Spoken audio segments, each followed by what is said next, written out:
y vamos a presentar el comité científico. Adelante.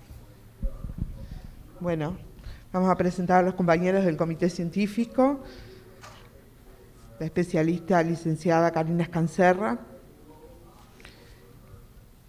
la licenciada especialista Serrana y el doctor en enfermería Hernán Pereira.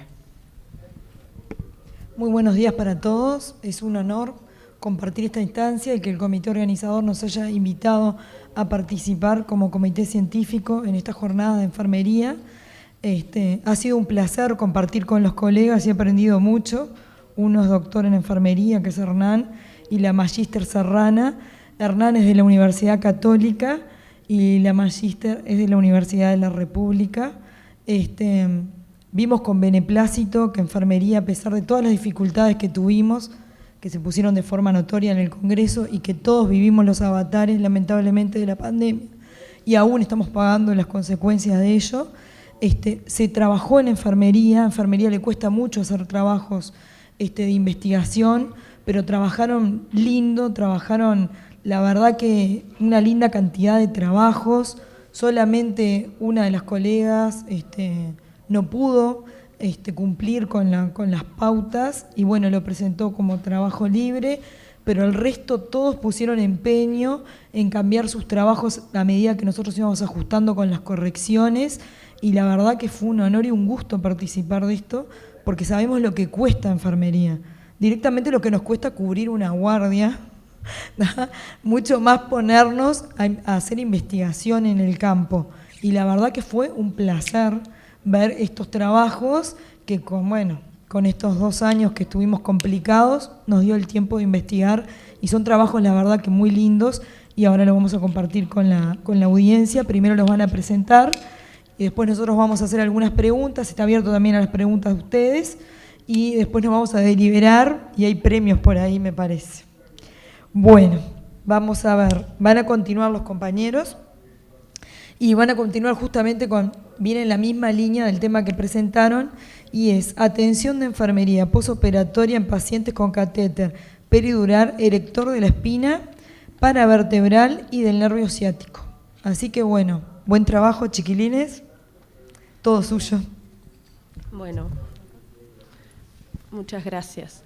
Continuamos entonces con la presentación del trabajo. Este trabajo, lo que queremos con ello es en realidad elaborar un plan de cuidado de enfermería que pueda ser útil para todos aquellos que podamos estar trabajando con este tipo de pacientes.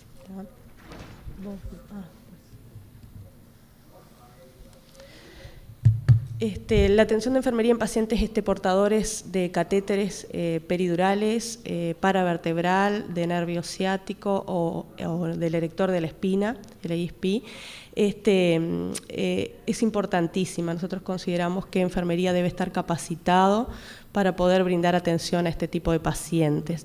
Es por eso que es necesario tener conocimientos acerca de la correcta manipulación de estos catéteres, estos dispositivos, conocer los fármacos que se administran por estos dispositivos y cómo se cuidan.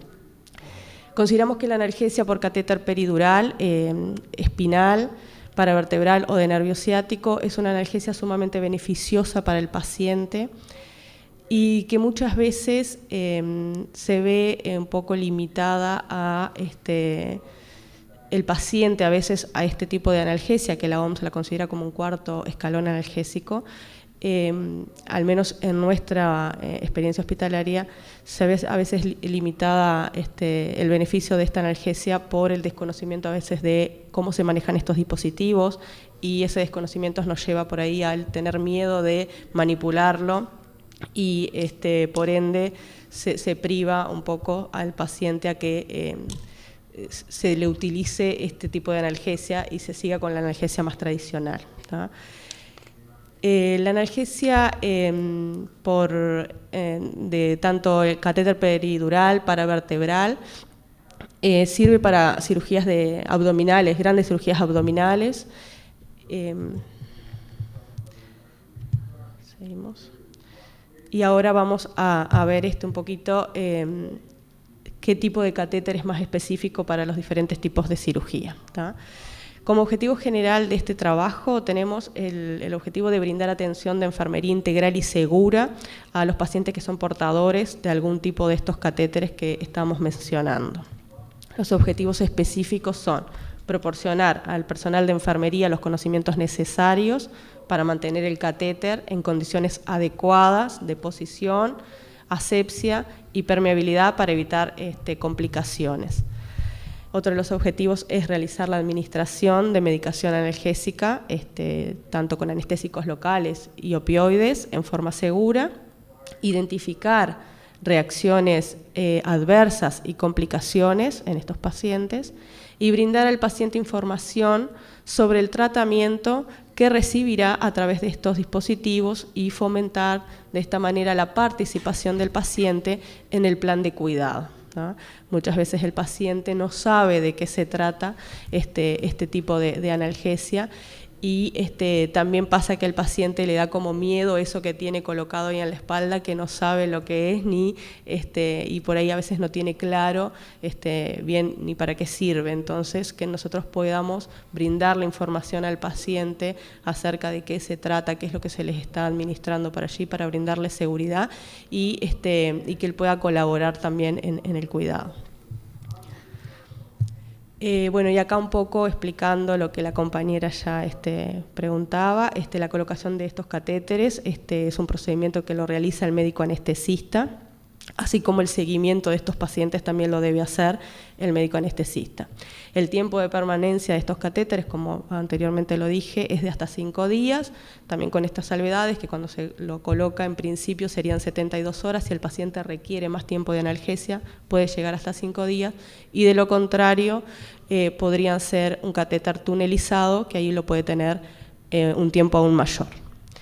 Enfermería interviene en el armado de la bandeja y en la colaboración del procedimiento, en la colocación del catéter, en la asistencia durante el tiempo que el paciente tiene el catéter colocado. Enfermería se va a encargar de administrar los fármacos por estos dispositivos y luego enfermería también va a colaborar en el momento del retiro del catéter, ¿tá?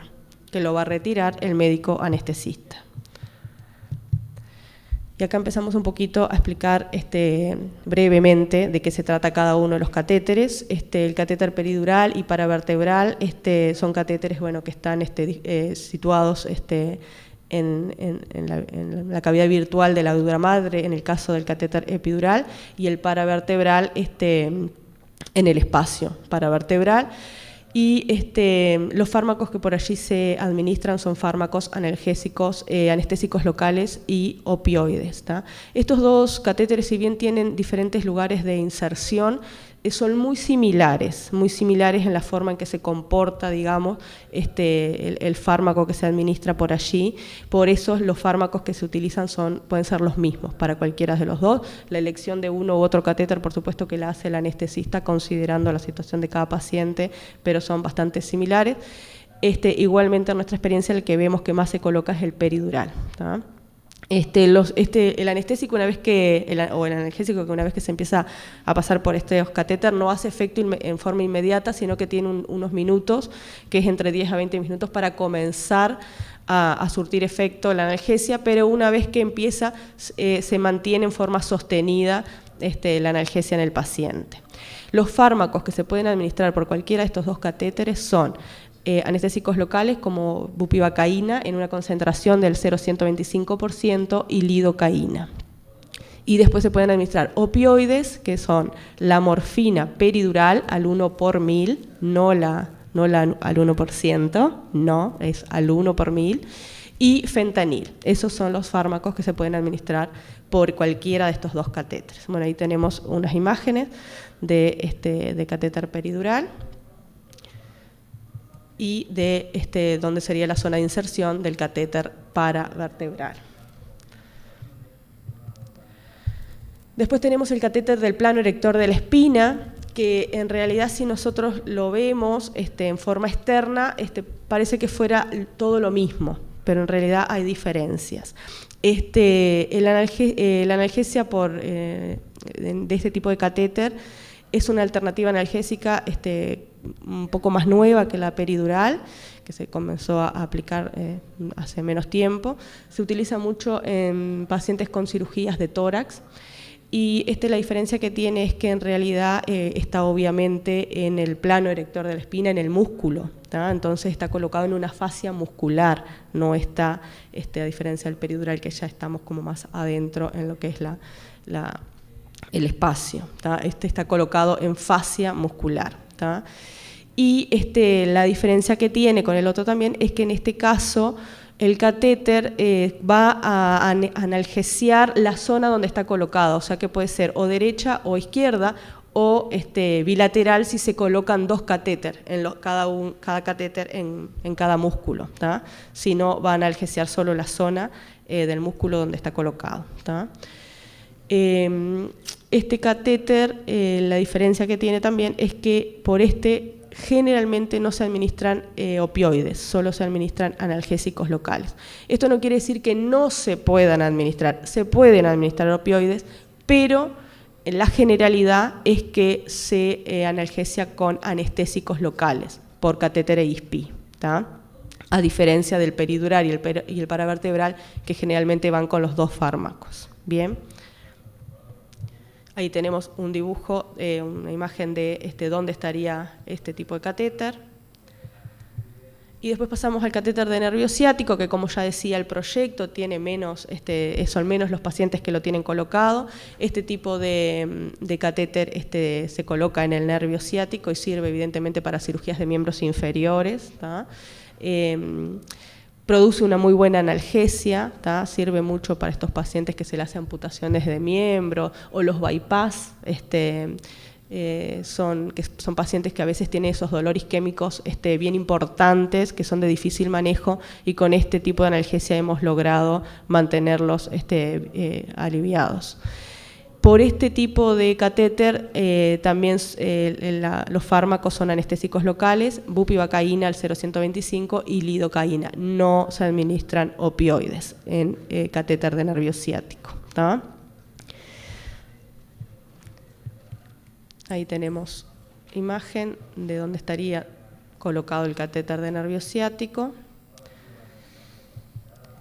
Y ahora continuamos. Otra cosa, una cosita antes de ir con el plan, es que en realidad la analgesia de estos catéteres puede ser por infusión continua, como lo vimos en el proyecto, que es lo que más se da, pero también se pueden hacer bolos, ¿tá? Sobre todo tipo de rescate, cuando el paciente aún no ha logrado una analgesia continua, se pueden hacer bolos con tipo de, por ejemplo, con lido o con bupi, para mejorar la analgesia y luego seguir con la infusión continua.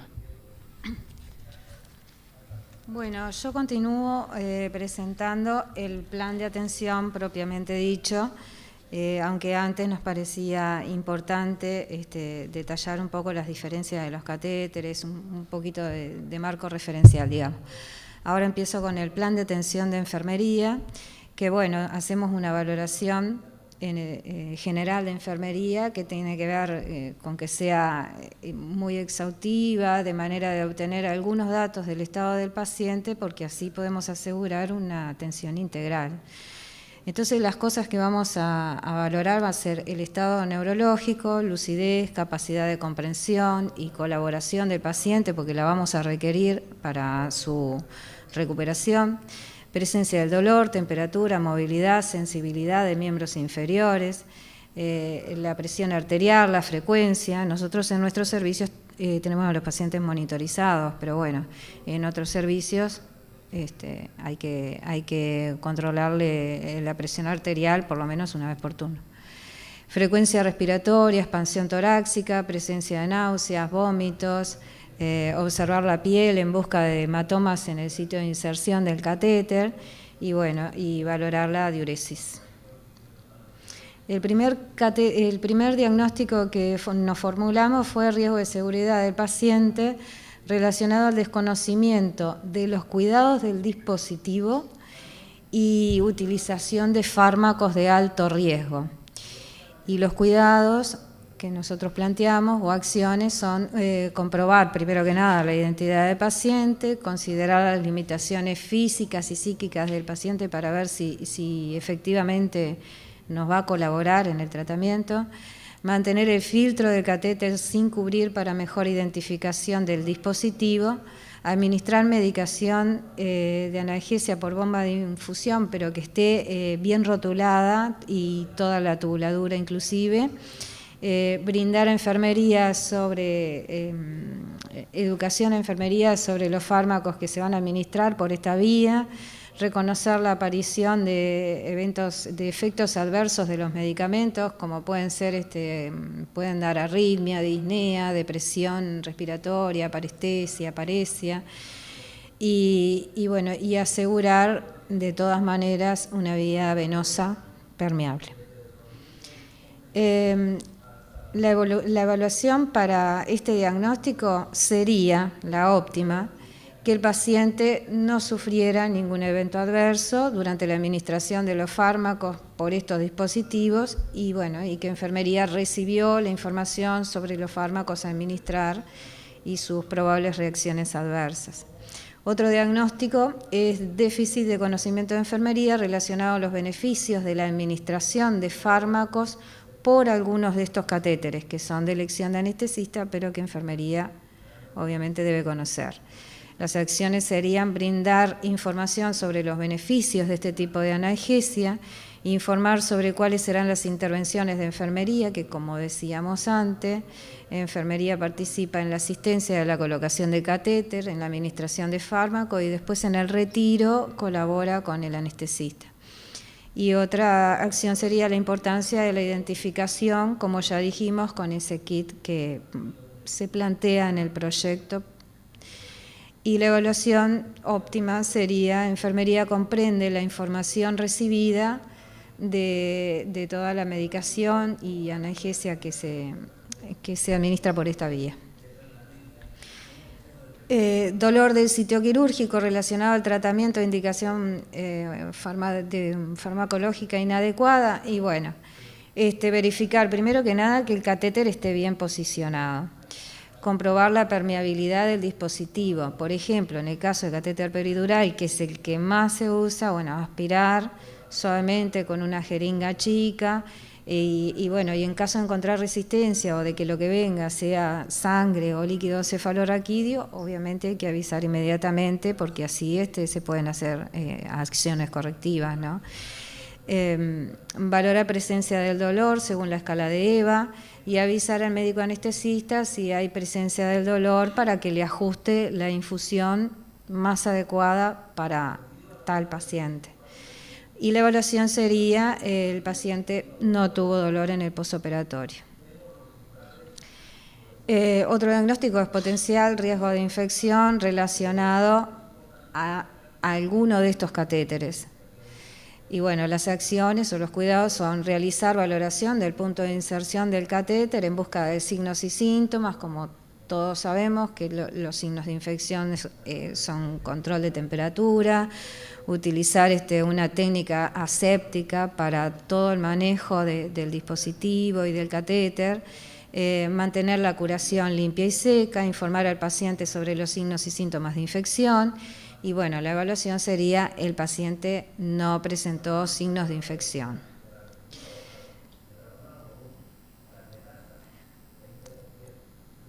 Otro diagnóstico es déficit de conocimiento del paciente relacionado a su recuperación y su tratamiento. Y bueno, para esto nosotros tenemos que brindar información que tiene que ver con cómo movilizarse, que cuando se mueve en la cama no roce la espalda contra la cama, así no se desplaza la fijación del catéter, cómo puede ser la deambulación, no tiene que dejar de deambular, al contrario, o cómo puede ser el baño, informar sobre el tiempo que va a llevar tener ese catéter según la indicación que le hayan hecho, pero mantenerlo al tanto al paciente.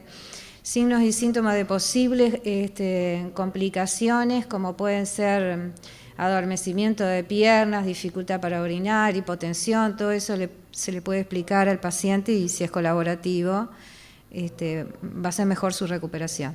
Y la evaluación, el paciente entiende y colabora con los cuidados del catéter. El riesgo de complicaciones relacionado a colocación de mantenimiento y retiro de este catéter, medio que ya dijimos, pero bueno, las mayores complicaciones son infecciones, que pueden ser a nivel superficial o profunda, sangrado o síndrome focal neurológico. Los cuidados, valorar presencia de signos de infección, rigidez de nuca, aparición de hematoma en la zona de inserción de catéter, valorar días de colocado el catéter, hay que estar todos los días viendo cuánto tiempo lleva, saber si el paciente está recibiendo anticoagulación y realizar un hemograma y crasis antes de retirar el catéter por el anestesista. Y la evaluación, bueno, no se encontraron signos de infección ni de ningún tipo de complicaciones. Riesgo de hipotensión relacionado a los fármacos analgésicos y los cuidados serían, bueno, control de presión arterial y signos de hipotensión, y la idea es que el paciente se haya mantenido normotenso. Potenciar retención urinaria relacionado con la disminución del tono vesical y uretral debido a la administración de los fármacos analgésicos. Y bueno, los cuidados serían valorar el patrón de la eliminación urinaria y valorar si hubieron signos y síntomas de RAO o no, y el registro de la diuresis como siempre. Y bueno, la evaluación sería no presentó RAO. Y el último diagnóstico es el potencial de alteración sensitivo-motora de miembros inferiores relacionado a los fármacos administrados por el catéter, y los cuidados serían valoración de la movilidad y sensibilidad de los miembros inferiores, presencia de parestesias o paresias, retención de orina y fomentar la deambulación, como ya habíamos dicho antes. Y bueno, la evaluación sería, no hubieron alteraciones sensitivo-motoras. Como conclusión, nosotros consideramos que brindar información al personal de enfermería obviamente es fundamental, y para eso estuvo bien elaborar un plan de acción que serviría como guía para cualquier enfermero que tenga eventualmente que trabajar con un paciente con catéter. En nuestra experiencia hospitalaria hemos percibido que la utilización de esta alternativa analgésica se ve condicionada muchas veces por el desconocimiento del equipo de salud con respecto al manejo de estos dispositivos, y bueno, por eso se ha venido trabajando en protocolizar los cuidados, en captar a los pacientes, en seguirlos y en capacitar al personal. Bueno, la bibliografía utilizada, y muchas gracias. Cualquier consulta.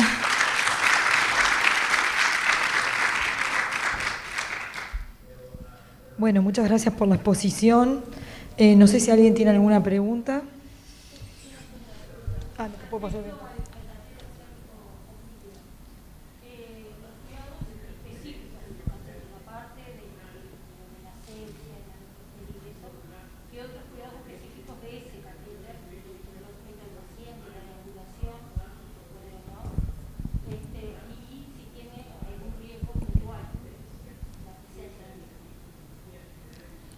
En realidad, en este catéter, bueno, la deambulación va a estar un poco limitada por la condición clínica propia del paciente, evidentemente, porque seguramente sea un paciente o que está con una amputación de miembros inferiores o que tiene quizás un bypass, que son las cirugías que más vemos esta colocación de catéter.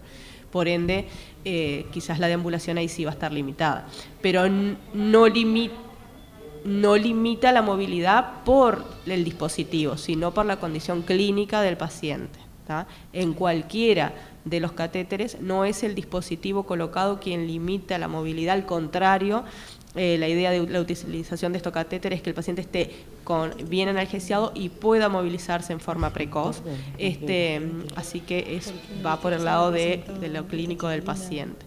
Y después el catéter, en realidad el cuidado en el sitio de inserción, eso es igual que el resto de los otros catéteres. También es más o menos al mismo tiempo, sí. Sí, más o menos lo que nosotros vemos en el ciático, que con 5 días ya es suficiente. No hemos observado catéteres de nervio ciático tunelizados, por ejemplo. porque no hay tanta necesidad, ¿tá? Con esa cantidad de días ya después el paciente puede pasar a otra alternativa analgésica más tradicional. No sé si tienen alguna otra pregunta.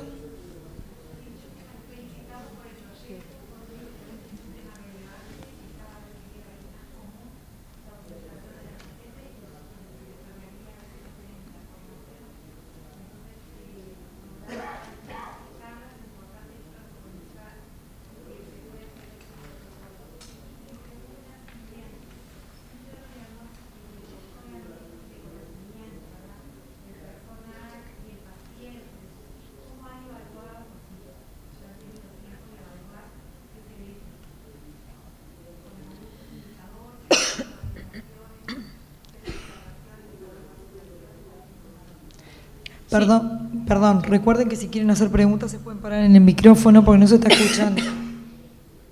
Nosotros, como decíamos en el proyecto, después de la elaboración del mismo, se tomó una muestra poblacional de 57 pacientes, ¿no? En un año.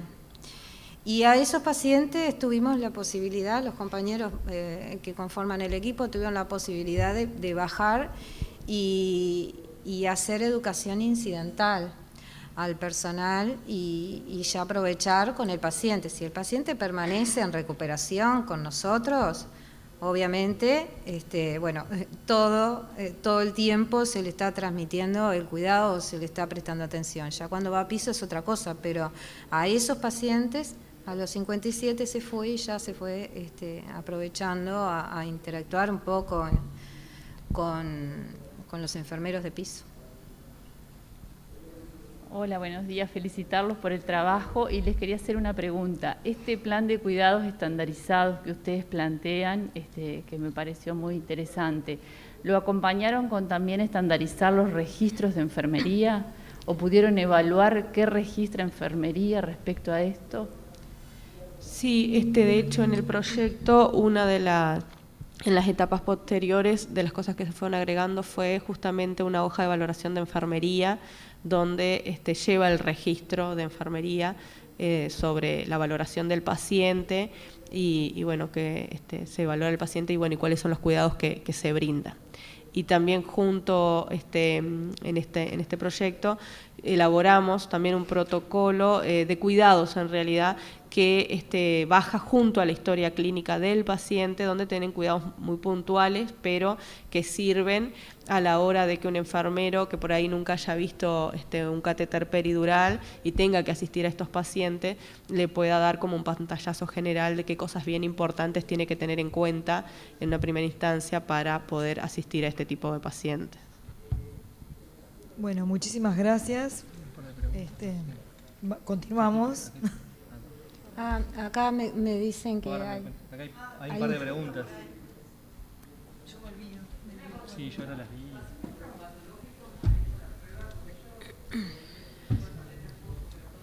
Bueno, sí, también se han colocado por ahí, no son el paciente traumatológico, por ejemplo, un traumatismo de tórax puede perfectamente llevar este tipo de catéter, un EISP, por ejemplo, pero por ahí no son los pacientes que nosotros vemos en la generalidad, porque en realidad nosotros trabajamos mucho con el paciente de coordinación de bloque. Por ahí estos pacientes traumatológicos, por ahí son politraumatizados, ponele que sí puede ser y surtir muy buen efecto, son pacientes que entran por ahí por sala de urgencia y que tenemos mucho menos tiempo para pensar en ese pensar previo de la analgesia del paciente y que eso no quita que después el paciente lo requiere y se le pueda colocar, porque el paciente se le puede colocar el catéter después que está operado igual, pero la idea siempre es comenzar ya desde la hora cero, digamos, de la cirugía con la analgesia del paciente por este tipo de dispositivos. Bueno, leo rápidamente las preguntas por la web, para mí algunas ya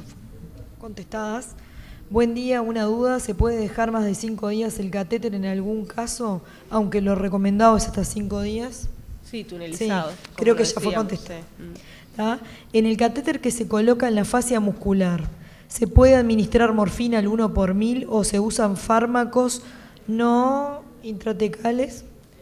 Bueno, y la otra pregunta, esto sí, capaz que está bueno, en el caso de una crasis alterada, ¿se coloca de todas formas? Aprovecho para felicitarlos, dice.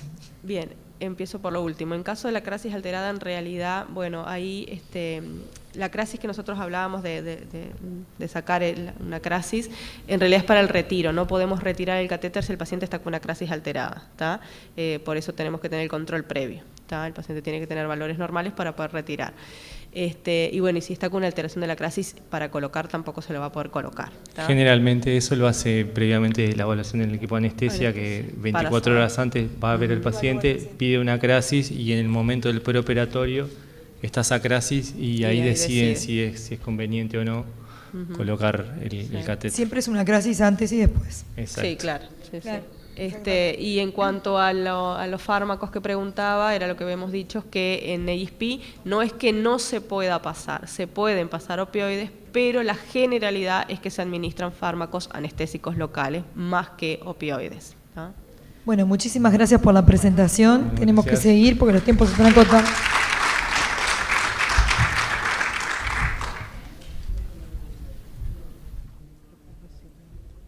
Sí, les reitero, los que quieran hacer preguntas se acercan al micrófono, por favor, así los podemos escuchar todos. Bueno, el próximo tema es el rol de enfermería, un desafío cuantitativo sobre el impacto del COVID-19 en el bloque quirúrgico. Invito a los que van a presentar.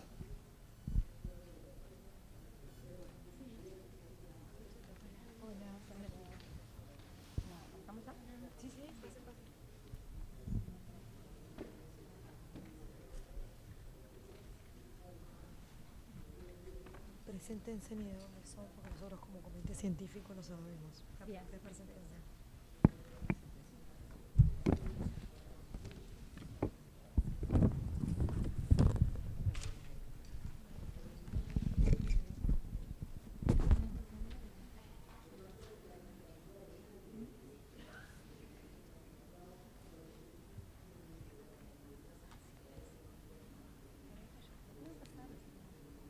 Bueno, buenos días. Nosotros somos licenciados en enfermería, trabajamos en el bloque quirúrgico del Círculo Católico y bueno, y le queríamos hacer un poco comentar y... ¿Perdón? Más. Bueno, y en este trabajo que nos queríamos comentarles, que hicimos un trabajo de investigación, ¿verdad? En cuanto en el periodo de pandemia, ¿verdad? Tuvimos que trabajar. Bueno, como dice el título, es el rol de enfermería, ¿verdad? Un estudio cuantitativo sobre el impacto del COVID-19 en bloque quirúrgico. Pásalo más. ¿Podés? Sí. Ahí. Bueno, como todos sabemos, el bloque quirúrgico es un área especializada, ¿verdad? Donde trabajan equipos multidisciplinarios, el que a raíz del coronavirus que se descubrió en China en diciembre del 2019 y se caracterizó, ¿verdad? Caracterizado por su alto índice de propagación y virulencia, nos forzó, dado nuestra necesidad quirúrgica de urgencias y emergencias, a la aplicación de distintas guías de trabajo. ¿Cómo nos basamos para hacer estas guías? Y bueno, a través de las recomendaciones y protocolos del Ministerio de Salud Pública y de la Organización Mundial de la Salud, con el fin de poder minimizar y evitar el contagio, ¿verdad?, del personal que desempeña funciones en esa área y a su vez tratando de generar y fortalecer a la vez la interacción humanizada entre el paciente y su entorno familiar. Todos sabemos que el paciente que se va a ser intervenido quirúrgicamente ya va con estrés y va con miedo a esa cirugía y bueno, además de eso teníamos que tener en cuenta la problemática que estábamos viviendo, el miedo también de nosotros mismos por el tema del coronavirus, que era todo nuevo para nosotros, y bueno, obviamente la empatía y la humanización era muy importante también para nosotros.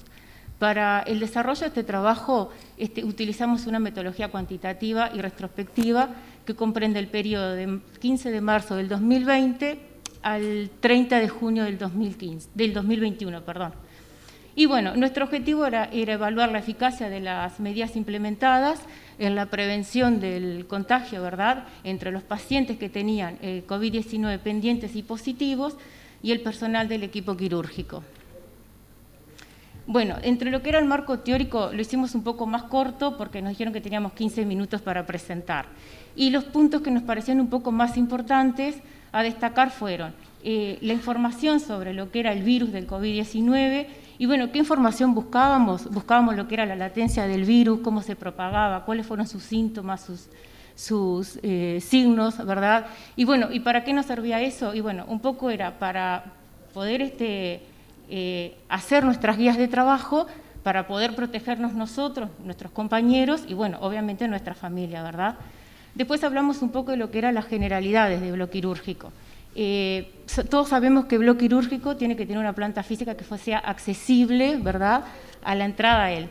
Entonces, tiene que estar ubicado, bueno, cerca de las puertas de emergencia, de los CTI, de los cuidados intermedios, de lo que es tomografía, porque también trabajamos con otras áreas, laboratorio, hemoterapia, y bueno, después algo importante que capaz que muchos ya lo saben, pero bueno, bloque quirúrgico cuenta con 3 áreas. Un área negra, que es lo que nosotros decimos, que es donde empieza la restricción de las personas, que serían los vestuarios y vamos a decir los baños. Después tenemos lo que es las salas gris, que es donde ya empezamos a tener todo nuestro uniforme completo. Y bueno, y serían las áreas, por ejemplo, como puede ser cuarto estéril, la recuperación, el economato, y bueno, entre otras. Y después la sala blanca, que es donde se llevan a cabo las intervenciones quirúrgicas. Bueno, nuestro bloque quirúrgico tiene 4 salas de operaciones. Una de ellas fue la que se equipó para recibir los pacientes que tuvieran el COVID pendiente y el COVID positivo. Equipamiento, bueno, en esa sala era el mínimo indispensable, era lo que se necesitaba para llevar a cabo una intervención quirúrgica. Y bueno, ahí hay un poco las imágenes, lo que se ve, que es la mesa de operaciones, la máquina de anestesia, bisturí eléctrico, y bueno, y después teníamos un circulante que estaba fuera de esa sala, que si el enfermero se necesitaba alguna cosa en ese momento, se les proporcionaba. De lo que es la vestimenta, bueno, nosotros para trabajar ahí necesitamos tener un gorro, un tapaboca, una chaqueta, un pantalón y unos zapatones. Al lado hay otra imagen que tenemos una compañera que está vestida como para entrar en una sala con un paciente con COVID. Además de eso que yo ya les nombré, se tenía que poner un N95, una sobretúnica impermeable, una escafandra, se usaban 2 gorros, ¿verdad?, 2 pares de zapatones y 2 guantes. Bueno, en cuanto al personal que trabaja en el área de bloque quirúrgico, y bueno, los que estamos siempre es el personal de enfermería. Está el licenciado en enfermería, los auxiliares de enfermería, el personal de servicio, es decir, los auxiliares de servicio, y el camillero. El auxiliar de enfermería es el que trabaja tanto como en el área del economato, en el área de recuperación, y bueno, es el circulante, y nosotros no tenemos ayudante anestesista, tenemos un enfermero que colabora con el anestesista. En cuanto a las guías de trabajo, como ya mencionamos, que nosotros nos basamos en lo que era la Organización Mundial de la Salud y el Ministerio de Salud Pública, y bueno, fueron muchas, nosotros ahora vamos a apuntar algunas, y bueno, les queríamos decir que a medida que íbamos viviendo la pandemia, se iban modificando, es decir, se modificaron muchísimas veces. Cada vez que teníamos información nueva, volvíamos a hacer guías de protocolo. Y bueno, ¿para qué? Para protegernos nosotros, los compañeros y nuestra familia. Y bueno, una de las guías de trabajo que teníamos era el traslado del paciente. El paciente se trasladaba, nosotros tenemos un camillero en bloque quirúrgico, ¿verdad?, el cual se vestía como estaba la imagen, como yo ya dije, traía al paciente en una camilla, en una burbuja, tapado con un nylon, entraba directamente a la sala y lo que entraba a esa sala no salía hasta que no fuera limpiado de ahí. Entonces, el paciente ingresaba, ¿verdad?, lo recibía el anestesista, los circulantes, se acostaba en la mesa de operaciones y bueno, tenemos 2 circulantes, uno que colabora con la instrumentista, que la instrumentista en el momento antes de pasar, el paciente ya tenía la mesa pronta y estaba sobre un costado esperando. Teníamos el enfermero que colabora en el anestesista, como les dije, en la parte de la monitorización, ¿verdad?, y después en todo lo que eran las etapas de anestesia. Las etapas de anestesia son 3, la inducción, el mantenimiento y el despertar. Y bueno, y otra cosa que para nosotros era muy importante, hicimos mucha énfasis y hincapié, era en la colocación del equipo de protección personal. Para nosotros creo que fue nuestra salvación. Lo hicimos muchísimas veces, cada vez que fuera necesario. educamos mucho, tratamos de tener una buena comunicación, hicimos muchísimos simulacros, nos poníamos el equipo, nos sacábamos el equipo, y bueno, hasta que todo el personal lo tenía totalmente claro para el trabajo, porque entre que un poco estábamos todos con nervios, imagínense cuando realmente teníamos un paciente con COVID positivo que llegamos a tener, cómo estábamos todos preocupados y nerviosos. Bueno, y después el tema de los procesos de limpieza de los materiales. Nosotros teníamos material de instrumentación quirúrgico y el material de anestesia. Material de anestesia descartable se descartaba, es decir, estamos hablando de los corrugados, de las líneas de capnografía, de máscaras laringeas, de cánulas de mayos, todo lo que era descartable se descartaba. Lo que no se descartaba, por ejemplo, las palas de laringo, bueno, se quedaba en una tarrina tapado, sumergida con agua y jabón por 5 minutos y después iba en un proceso de limpieza. El instrumental quirúrgico lo manejaba la instrumentista. También iba en una tarrina aparte, sumergida con agua y jabón, ¿verdad?, por 5 minutos, y después se iba a una termodesinfectadora que teníamos nosotros, que hace un proceso de limpieza de material contaminado. Después que estaba ya procesado y todo, simplemente se armaba, se ponía en un contenedor y se mandaba al centro de materiales. Y bueno, y después todo lo que era la parte de lo que es la limpieza, ¿verdad?, de las áreas del quirófano. Y bueno, otro punto que nos pareció importante eran los ingresos de los pacientes que teníamos nosotros. Los pacientes que ingresaban a bloque quirúrgico ingresan a través de una coordinación y a través de las urgencias y emergencias. En cuanto a lo que era la coordinación, bueno, en ese periodo se acuerdan que estaban todas las cirugías suspendidas, pero nosotros, los pacientes oncológicos que requerían, sí se hacían intervenciones quirúrgicas. Y bueno, ¿qué era lo que les pedíamos como requisito? Era el test de COVID, obviamente, que fuera negativo. Y después las urgencias y las emergencias, bueno, entraban con COVID, es decir, con el test del COVID, que era lo que se hacía en ese momento y se sigue haciendo, el test rápido, el antígeno y el PCR. En cuanto a las urgencias, si se podían diferir a tener el resultado del COVID, porque no sé, nos tenemos que acordar todos que en aquel momento los laboratorios quedaban tan saturados que no teníamos los resultados del PCR. Entonces, a veces estarían, no sé, a nosotros a veces nos llevaban 4 horas, a veces 5, a veces 12, y a algunos momentos nos llevaban a tener 24 horas. El cirujano nos decía, no podemos esperar, y bueno, los pacientes entraban con el COVID pendiente. Y bueno, y los que sí se podían esperar, esperábamos el resultado del PCR, que para nosotros era vamos a decir, el más seguro, porque nosotros, como todos sabemos, los antígenos nos daban falsos negativos. Y bueno, y acá la compañera les va a hablar un poco de lo que es la metodología del trabajo. Bueno, buenos días.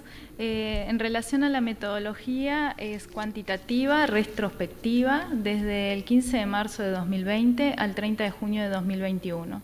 Nuestro universo fueron todas aquellas cirugías de urgencia y emergencia durante ese periodo, que fueron 913. Nuestra muestra fueron aquellos pacientes que al momento de la cirugía tuvieron el test de PCR para COVID-19 pendientes, que fueron 233, de los cuales 14 fueron positivos y 219 negativos, y pacientes que al momento de la cirugía ya tenían el resultado del PCR de COVID-19 positivos, que fueron 26. Nuestra población estudiada fue el equipo de salud, que constaba de cirujano y ayudante de cirugía, anestesista, licenciado en enfermería, auxiliar de enfermería, instrumentista quirúrgico, auxiliar de servicio y camillero, que lo multiplicamos por las cirugías que tuvimos de 913, por las veces que se expusieron a esos pacientes, y nos dio un total de 2.430.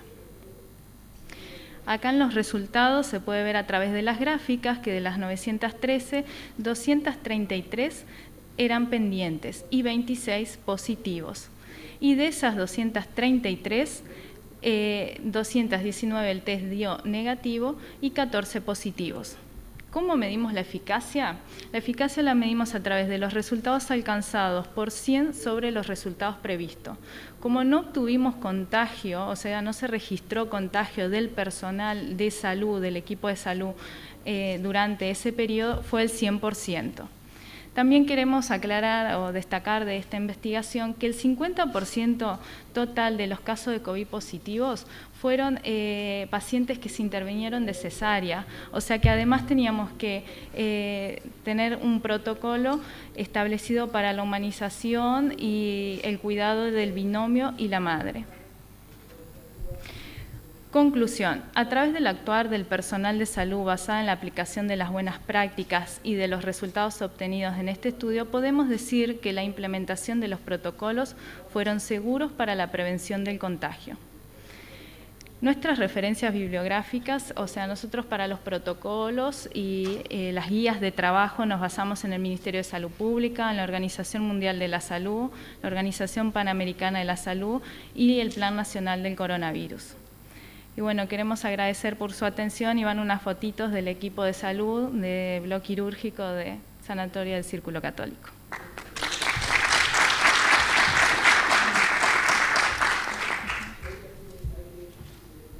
Muchas gracias por la ponencia. No sé si alguien tiene alguna pregunta. La felicito porque en el medio de la pandemia estuvieron haciendo investigación. A ver si hay alguna pregunta acá, niña. No. Muchas gracias. Continuamos, que estamos bastante acotados de tiempo. Bueno, ahora invito a pasar a la presentación de Proyecto Gestión de Demanda Quirúrgica en el Hospital de Rocha.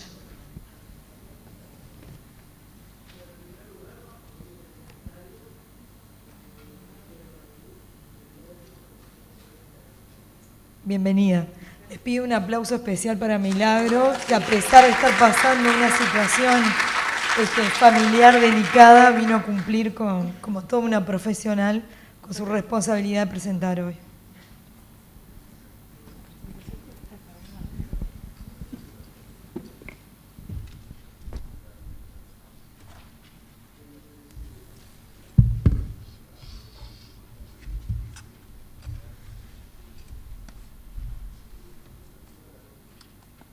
¿Con qué la pasó? ¿Dónde? Ah. Bien. Uy. Perdón. Perdón que estoy haciendo cualquier cosa. Bien. ¿Puedo sacarme el tapabocas o no? Bien. Buenos días, mi nombre es Milagros Rodríguez, soy licenciada en Enfermería. Actualmente me desempeño en el Hospital de Rocha, que es donde pretendemos aplicar este proyecto. Este proyecto surge a partir de la detección de una inadecuada organización en el circuito que realiza el paciente quirúrgico en el Hospital de Rocha. A todo esto se nos sumaron los problemas que generaron la pandemia. Nuestro hospital es un hospital público, es una unidad ejecutora de ACE, cuenta con una capacidad instalada de 80 camas y mensualmente se realizan alrededor de 100-120 cirugías de coordinación y urgencia. El paciente quirúrgico a lo largo de todo su proceso necesita de la atención de numerosos profesionales que le aseguren una atención continuada, un abordaje integral, sobre todo un trato humanizado y centrado en sus necesidades. Creemos que esto justifica la creación de un circuito unificado de preparación en pacientes quirúrgicos que personalice la atención, garantice la continuidad de cuidados y la seguridad de todos nuestros pacientes en cada una de las unidades por lo que va desarrollándose la actividad quirúrgica en nuestro hospital.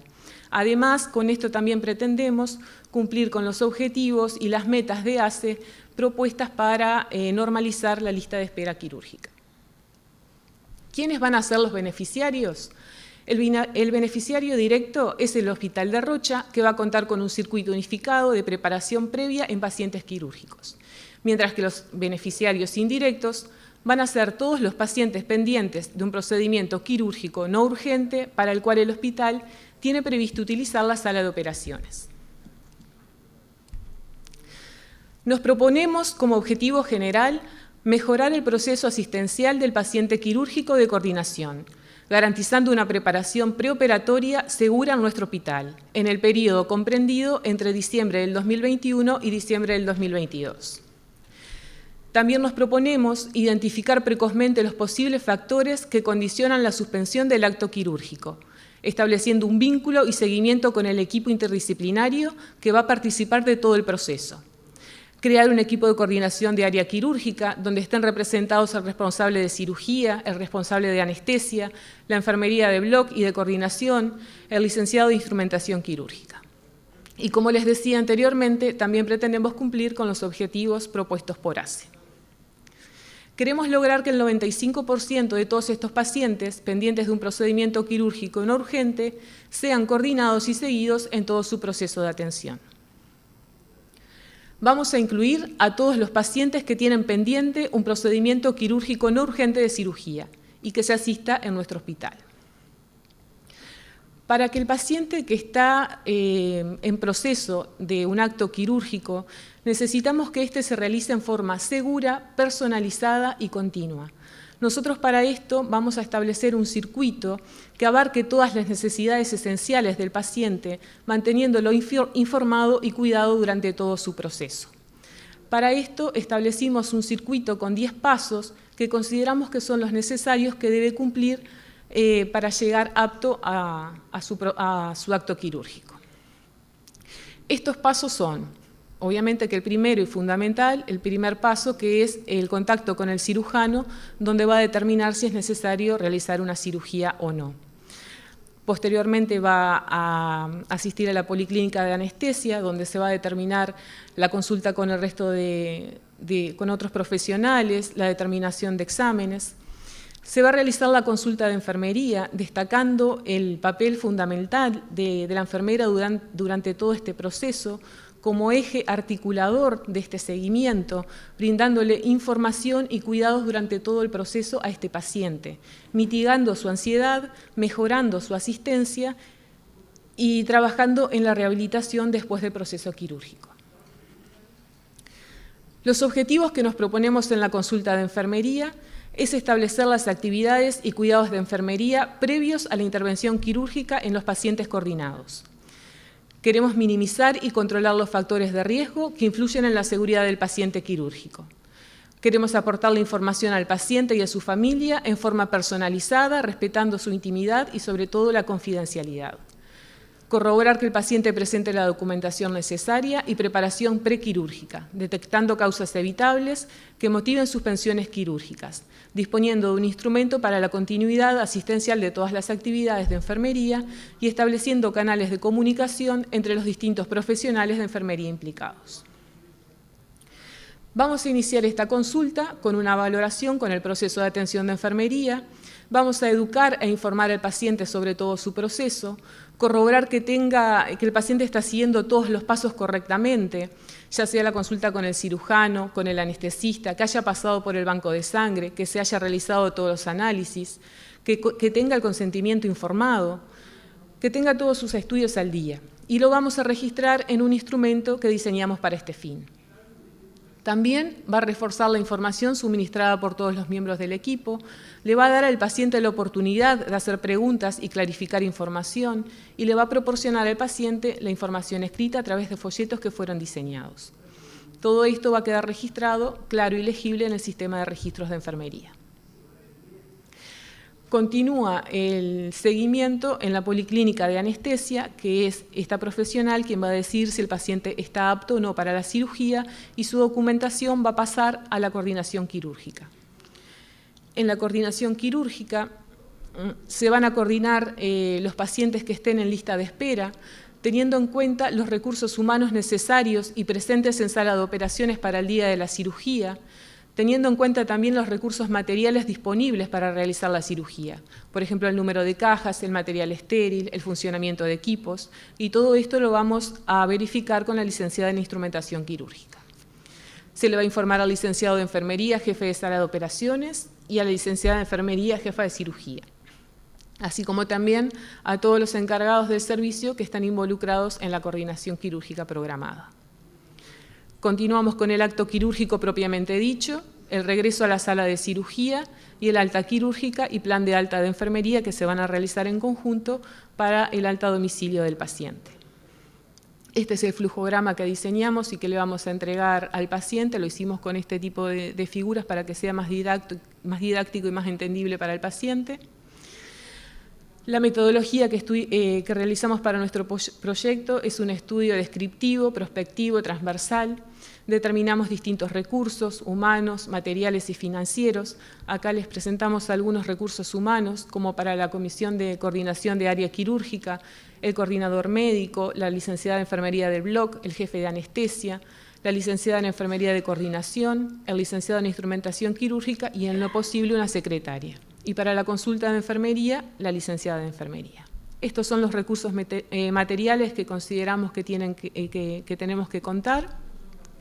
En cuanto al tiempo, la comisión de coordinación va a funcionar un día a la semana, generalmente los jueves de 8 a 15 horas, vamos a continuar con ese mismo día y ese mismo horario, y proponemos que la consulta de enfermería se haga de lunes a viernes, 2 horas diarias.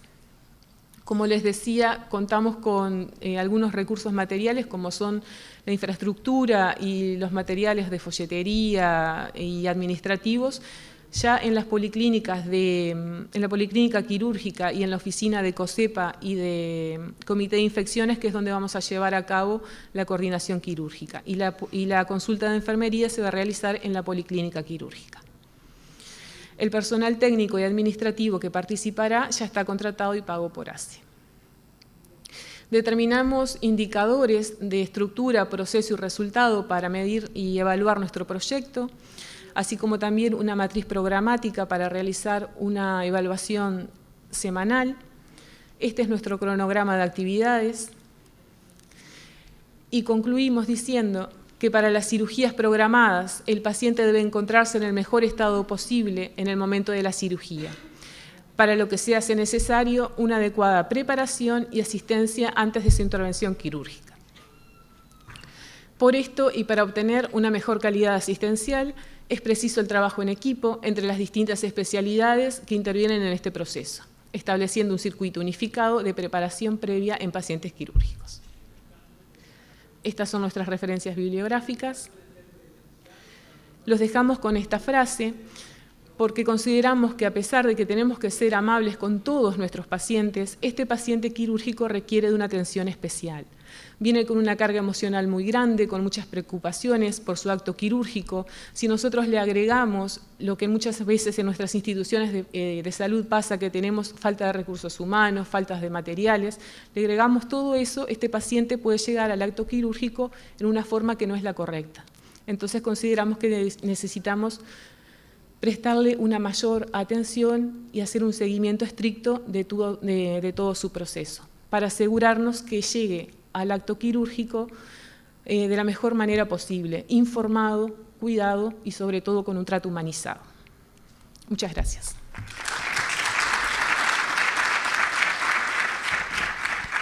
Muchas gracias por tu ponencia. Fui muy rápido. ¿Hay preguntas en el auditorio? Milagros, muchas gracias. Quería consultarte qué toman en cuenta, qué parámetros toman en cuenta a la hora de priorizar la coordinación de esos pacientes. Si lo consideraron en el proyecto. Sí, claro, por la lista de espera, dices tú. Claro, o sea, a la hora de la coordinación, ¿qué es lo que priorizan? ¿Depende de la patología? Depende de la patología, también se vuelve a revisar en la coordinación que estén todos los exámenes al día, más allá que pasaron por la policlínica de anestesia. Al llegar al momento de la coordinación por toda esta parte de la pandemia, ha sucedido que pacientes han llegado en condiciones que no son las correctas. Por eso, con el equipo médico se ve, se analiza, se ve la patología. Además, tenemos un periodo de 30 o 180 días para poder resolverlos. De acuerdo a eso, vamos viendo y vamos priorizando con todo el equipo de coordinación. Disculpen si fui muy rápido o si no se me entendió. Necesitábamos rapidez. Gracias.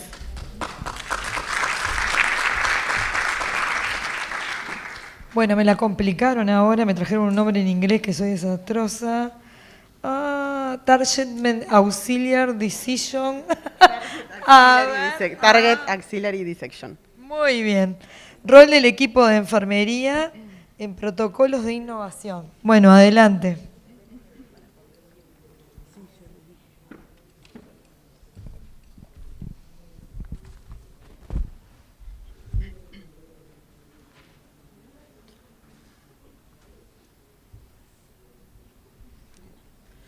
Buen día, mi nombre es Luciana Cisneros y soy licenciada en enfermería y trabajo en el servicio de mastología del Hospital Militar. Voy a hablar sobre el rol del equipo de enfermería en protocolos de innovación y el protocolo es el TAD, que es el Target Axillary Dissection. Antiguamente, toda paciente que tenía el ganglio axilar positivo tenía que realizarse vaciamiento axilar ganglionar independientemente del resultado. Post neoadyuvancia tenía que hacerse sí o sí el vaciamiento axilar. Hoy, en realidad, el TAD permite, mediante la marcación con clip del ganglio comprometido asociado a otro marcador al momento de la biopsia del ganglio centinela, lograr bajas tasas de falsos negativos y resultados confiables.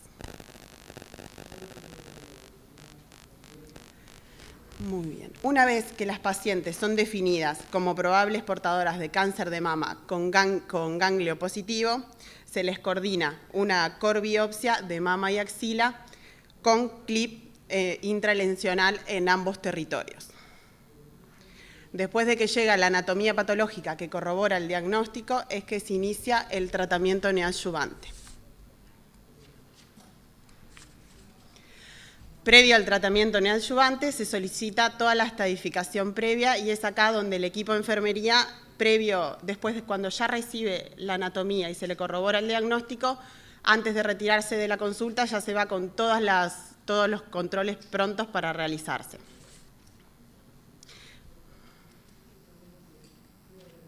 También se le coordina consulta con psicólogo y con nutricionista, y en realidad lo ideal es que sea antes de que se vaya para el servicio de oncología, así puede conocer y afrontar los cambios que le van a suceder en la quimioterapia y en la cirugía.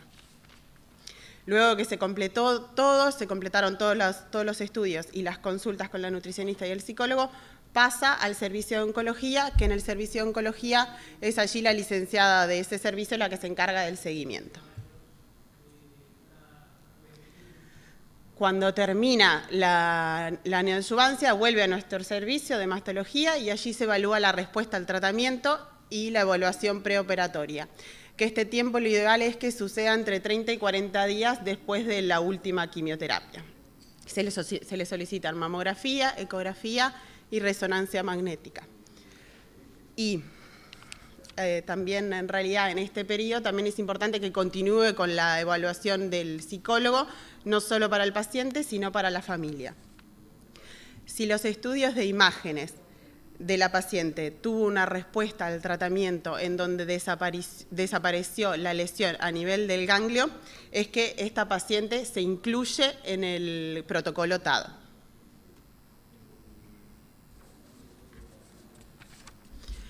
El día de la cirugía debemos asegurarnos que cada una de las etapas se cumpla de manera correcta, ya que una depende de la otra para llegar en forma correcta al procedimiento.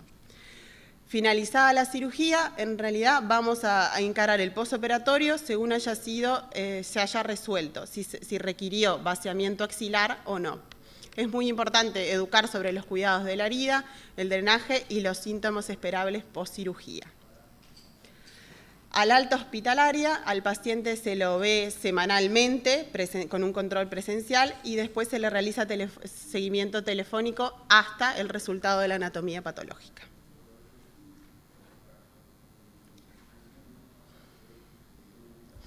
El rol que cumple la licenciada en esta etapa lo podemos asimilar al rol que en otros países se conoce como enfermera navegadora. El enfermero navegador es el que guía a través del sistema de salud al paciente para que su atención sea oportuna. En el hospital militar, gran parte de la población que se atiende proviene del interior, por eso en realidad vemos la importancia del navegador, porque el paciente no solo acaba de recibir un diagnóstico de cáncer, sino que está en un ámbito que desconoce totalmente. Facilitar, agilizar y brindar apoyo psicoemocional necesario para afrontar el diagnóstico de cáncer. El trabajo que se hizo se reclutaron todas las pacientes que entraban en el protocolo, que tenían cáncer de mama con metástasis axilar, y eran candidatas a neoadyuvancia. Fue en el periodo del 2016 hasta noviembre del 2019.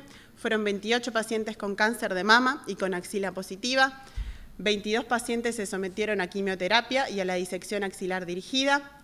Se localizó el ganglio equipado en 21 de 22 casos y en todos los casos de ganglio centinela positivo, el ganglio linfático equipado también lo fue, por lo que no hubo falsos negativos. Bueno, el Target Axillary Dissection es un procedimiento innovador que permite efectivamente desescalar el tratamiento de la axila metastásica en el cáncer de mama. Y para la implementación de este protocolo es fundamental la participación del equipo de enfermería, cuya misión principal es guiar al paciente y articular las necesidades en cada etapa. Cortito.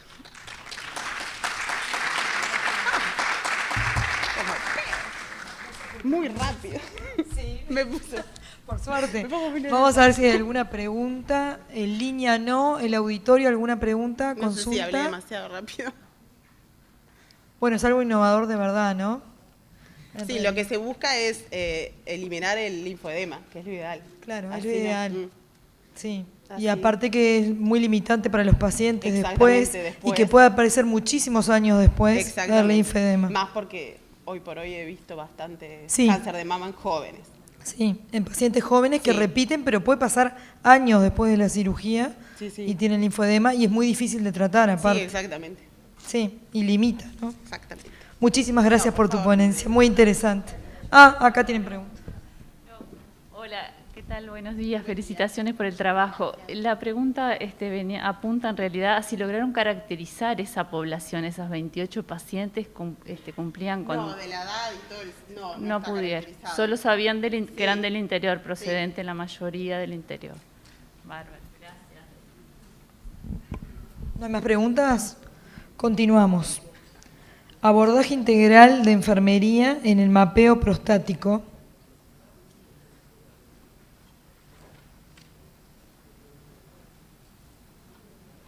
Buenos días, bienvenida.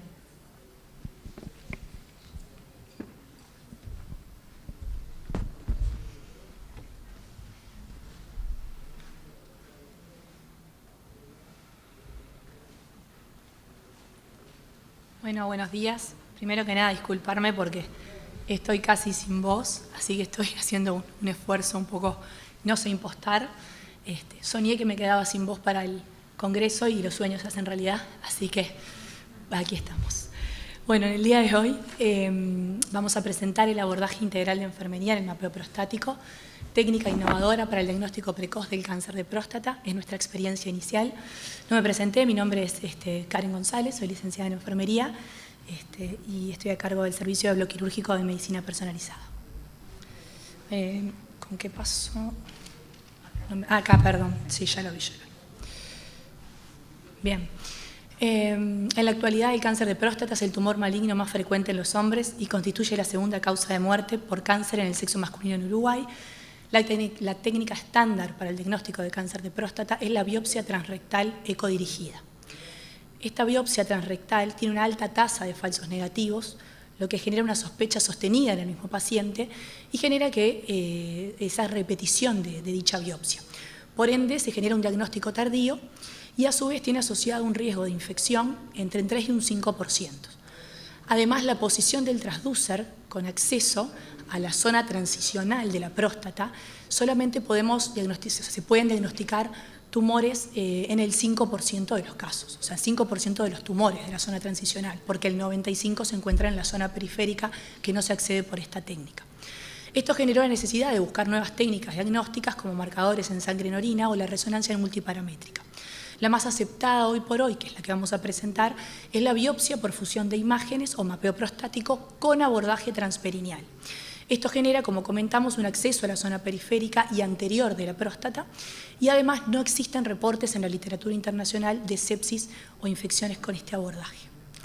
Entonces, la resonancia nuclear magnética multiparamétrica identifica y estadifica las lesiones por el sistema PIRADS, dirige la biopsia mediante ecografía, lo que incrementa de forma significativa la fiabilidad diagnóstica en la detección y localización del cáncer, y genera una fusión de imágenes previamente cargadas en el navegador y ecografía en tiempo real. O sea, el paciente nos llega al servicio, ya que después ahora vamos a ampliar, con la resonancia ya cargada en el navegador que incorporó este servicio y se le hace una ecografía en tiempo real. En ese momento se fusionan las imágenes y nos otorga una imagen 3D de la próstata. Esto nos permite hacer una punción dirigida de las lesiones identificadas previamente en la resonancia y, como comentamos, el abordaje es transperineal para hacer un mapeo randomizado de toda la próstata. Ahí simplemente mostrar cómo es la fusión de las imágenes, cómo vemos en la parte naranja la lesión de la diagnosticada en la resonancia magnética y cómo obtenemos en 3D la imagen de la próstata. Bueno, como innovación, MP es el primer servicio del país que genera innovación con esta técnica. Tenemos personal médico y enfermería formado en el extranjero, urólogos y enfermeras certificadas por una acreditación europea en lectura de imágenes de resonancia magnética.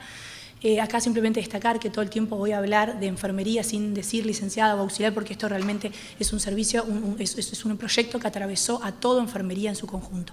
Se replica servicio de centro de alto volumen en Madrid y además se validaron todas las resonancias multiparamétricas con imagenólogo de referencia en Barcelona en los primeros 30 casos, que es lo que estamos presentando. Entonces, esta experiencia en el extranjero nos permitió una gestión y una creación de un servicio, un nexo, entre otras cosas, entre los anátomos patólogos en recomendaciones de procesamiento de las muestras, así como el medio de fijación de las mismas. Estando en Madrid se hizo esa comunicación entre las patólogas, lo que permitió a las patólogas también acceder a una forma de publicaciones y de muestreo de las biopsias innovadora, aprendizaje y lectura del software, difusión de las imágenes y toda la creación del stock de materiales específicos para este procedimiento. Entonces, nuestra idea hoy es presentar nuestra experiencia inicial en la realización de las biopsias transperineales con fusión de imágenes entre resonancia magnética multiparamétrica y ecografía en tiempo real para el diagnóstico de cáncer de próstata, y exponer y destacar el rol del equipo de enfermería como parte fundamental del equipo quirúrgico en todas las etapas que cursa el paciente, pre, intra y posoperatorio. La metodología se hizo un análisis descriptivo, retrospectivo de corte transversal entre enero y septiembre del 2021, en donde se realizaron 30 biopsias de próstata transperineal con fusión de imágenes ecorresonancia. Se incluyeron pacientes con PSA menor a 10 nanogramos mililitros, lo cual refiere que son pacientes de bajo riesgo. Lo que nos pusimos ese objetivo con el equipo de urología, justamente para poder hacer estadística y darle más confiabilidad a este procedimiento. Todos tenían al menos una lesión de riesgo en la resonancia multiparamétrica, o sea, un PIRAS mayor o igual a 3. Eso era el criterio de inclusión de nuestros pacientes. Los resultados nos arrojaron que del N nuestro, que como dijimos eran 30, 14 pacientes, o sea, el 46,6% tenía o un cáncer identificado en la anatomía patológica o un PIN, o sea, una neoplasia intraepitelial prostática, que es una lesión premaligna, en ese porcentaje, en el 46,6%. Si lo comparamos con la técnica transrectal que hacíamos previamente a este procedimiento, habíamos logrado con un N de 600 pacientes que hicimos a lo largo de casi 10 años, habíamos logrado obtener hasta un 32% de malignidad entre los PIN de alto grado y el resultado de cáncer, ¿verdad? O sea, los PIN más el cáncer eran un 32% únicamente, y mientras que con la transperineal, como dijimos, era de un 46,6%. Si lo comparamos con el servicio en Madrid donde nos formamos, que ellos publicaron una acta urológica donde presentaron su experiencia de 50 pacientes, ellos llegaron a obtener casi un 76% de cánceres y PIN de alto grado, con la salvedad de que su PSA era de 8,06, o sea, tenían un PSA más alto, y nosotros nos habíamos puesto como máximo, ahí está marcado, 5,75, lo cual en realidad nosotros nos pusimos incluso como más exigentes para poder llegar a los resultados, conocer los resultados. Simplemente acá mostrar un registro de los que llevamos para hacer estadística.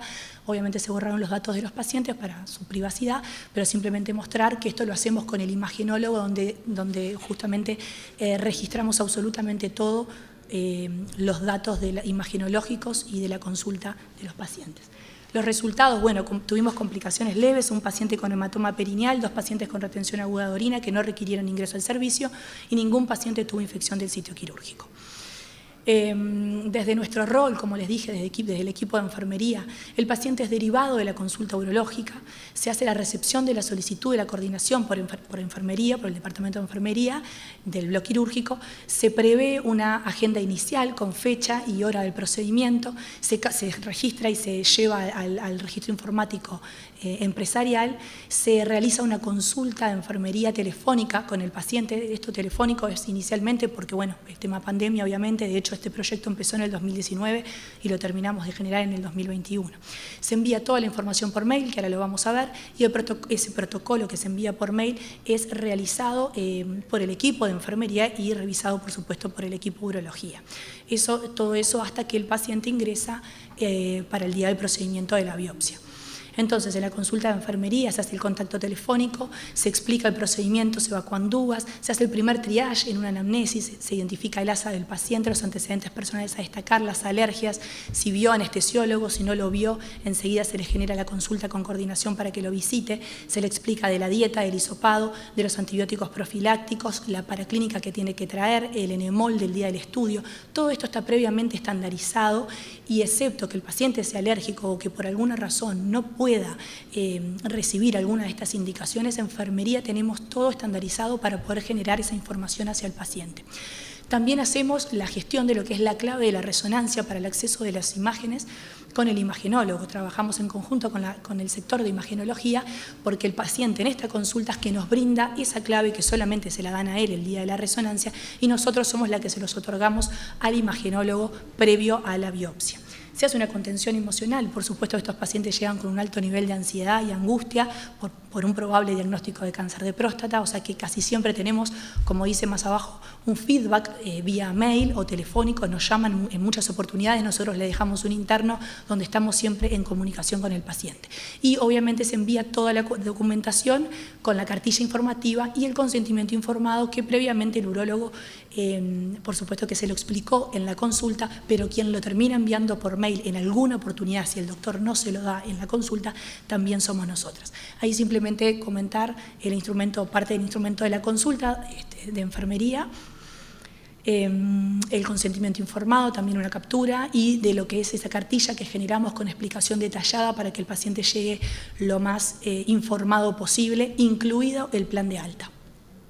Ahí simplemente destacar que, bueno, la enfermería atraviesa en todas las etapas, como dijimos desde un inicio, desde la preparación de la sala con la aparatología por ser un bloque pequeño no tenemos, o sea, bastante chico estructuralmente, no podemos dejar lo que es el navegador y el ecógrafo, entonces, bueno, enfermería prepara todo eso desde antes, bueno, por supuesto que chequea los resultados de la paraclínica que se le va a entregar al anestesista, que básicamente es una crasis y un urocultivo que tiene que estar negativo y una crasis en valores para poder hacer esta punción.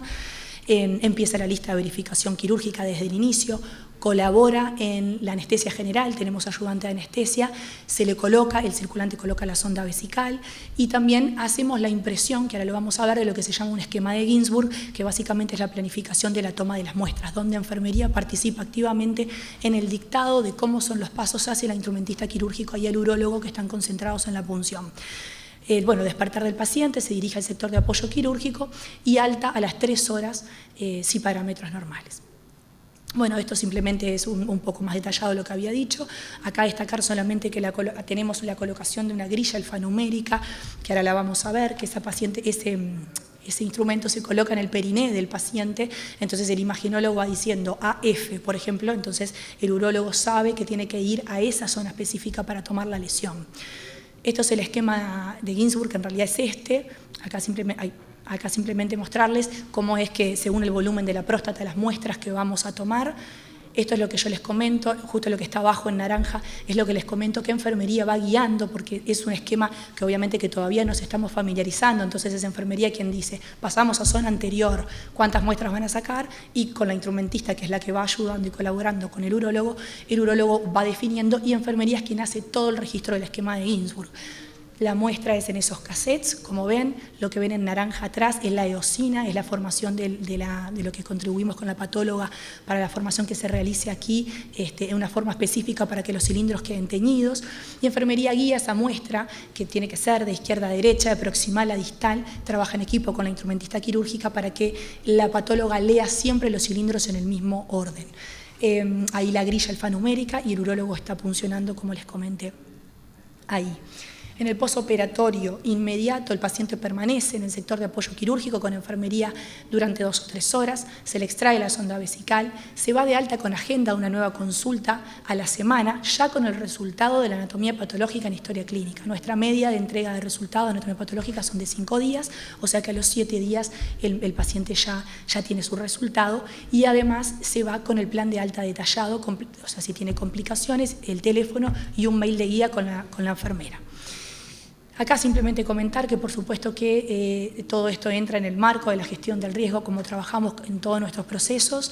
Esto es el análisis de modo de fallas y efectos que realizamos en las diferentes actividades quirúrgicas que realizamos en el bloque quirúrgico y no fue la excepción la incorporación de este procedimiento, evaluando las diferentes posibilidades y otorgándole un valor de riesgo a las actividades potenciales que íbamos a incorporar al servicio. Eso nos genera un NPR, un número de ponderación del riesgo, que según ese número son las acciones que nosotros vamos a aplicar para tratar de disminuir ese NPR. Me gustaría hablar más de esto, pero obviamente no tengo mucho tiempo, pero es algo que trabajamos mucho en enfermería y como les decía, en equipo, porque los auxiliares de enfermería están extremadamente comprometidos con esto. Somos un equipo bastante chico, entonces nos permite poder conocernos todos y poder hacer una formación continua.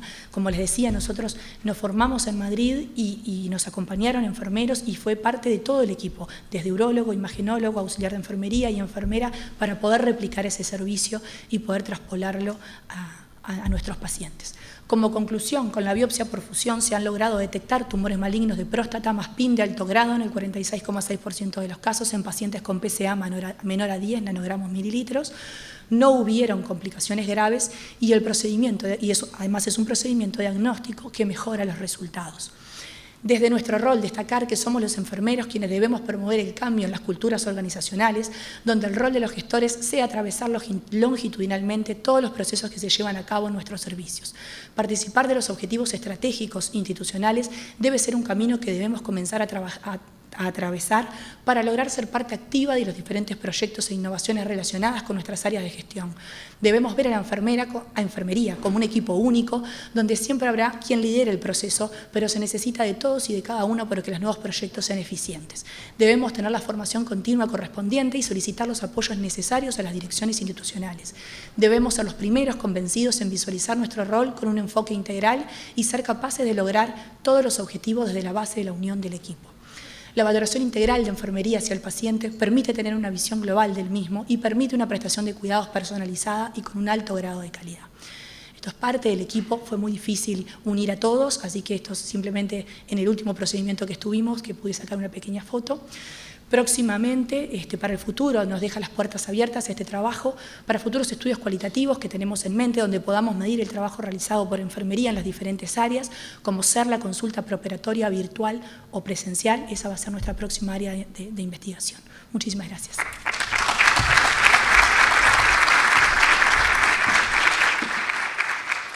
¿Alguna pregunta?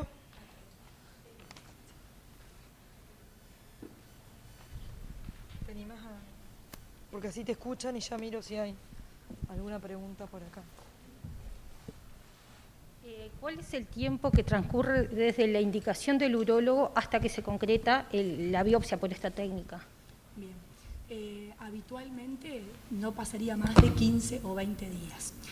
Ahora venimos con un poquito más de atraso que recién nos estamos poniendo por el tema de la pandemia con el atraso quirúrgico. Obviamente esto fue un desafío porque todo esto se implementó en el medio de la pandemia, donde ya veníamos con un atraso quirúrgico como todas las instituciones, pero ahora ya estamos en una media de 15 días desde que el paciente tiene el diagnóstico y se le coordina en bloque quirúrgico la biopsia por fusión o mapeo prostático. Y en el caso que de, por ejemplo, un urocultivo positivo, ¿se posterga eso? Sí, si el urocultivo da positivo, o sea, enfermería chequea el día previo, en realidad se manda 72 horas previas, el día que se hace el hisopado, entre 48 y 72 horas, se hace el hisopado, se hace la crasis y se hace el urocultivo. Por lo general nos da justo el día antes para poder hacer el urocultivo. Solo en un paciente que estaba con sonda nos dio una bacteriuria, que en el caso de los pacientes con sonda permanencia, obviamente las bacteriurias asintomáticas no se tratan, o sea que en ese caso igual el paciente se hizo la biopsia por fusión, porque costo-beneficio había que diagnosticarle un probable cáncer. Pero si sacando ese tipo de pacientes, si el urocultivo da positivo, se suspende el procedimiento, se hace un tratamiento con antibióticos y cuando se negativice se vuelve a coordinar. Era la duda porque me llamó la atención lo del urocultivo, ya que pacientes urológicos es habitual que tengan infecciones urinarias, antecedentes y de repente están como inclusive colonizados. Sí. Y tratándose un tamizaje, una posible neoplasia, también hay un tiempo límite. Claro, no, por supuesto, es que tiene que ser rápido. Recordemos que muchos de estos pacientes, bueno, yo lo tengo ahí, tienen una media de edad de 50 años, o sea, hay gente joven, no todos tienen urocultivos positivos, obviamente si hay una prostatitis o hay algo asociado, ni que hablar, o los pacientes con sonda vesical a permanencia, pero si no, al menos de nuestros 30 pacientes, solamente uno tuvimos que no la recoordinamos, como te dije, porque era un paciente con sonda vesical a permanencia, así que por el momento no hemos tenido que recoordinar por urocultivos positivos. Bárbaro, gracias. No, por favor. Muchas gracias. Bueno, los invitamos a hacer el break, un cafecito afuera, 15, 20 minutos, más de eso no. Muchísimas gracias, nos vemos a la vuelta.